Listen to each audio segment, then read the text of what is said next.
திருவருகை காலம் 2ஆம் ஞாயிறு.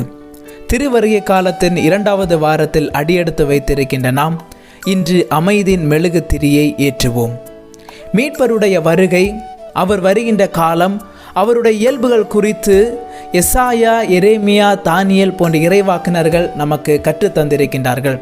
எனவே அவருடைய வருகைக்காக எதிர்பார்த்து காத்திருக்கின்ற நாம் அமைதியின் மெழுகு திரியை இன்று ஏற்றுவோம். இறைவார்த்தை மத்தேயு நற்செய்தி பிரிவு 3 இறைவார்த்தை 1.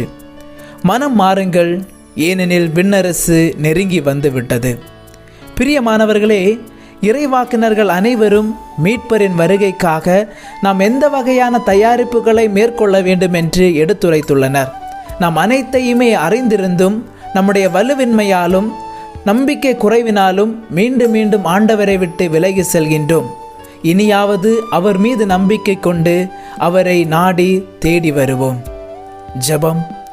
ஓ இயேசு கிறிஸ்துவே, அனைத்து உலகங்களின் அரசரே, எல்லா இதயங்களின் மகிழ்ச்சியே, விரைவில் வந்து மக்களை மீட்டருளும். எங்களுடைய வாழ்வில் அமைதியை பெற்றுத்தாரும். ஆமென்.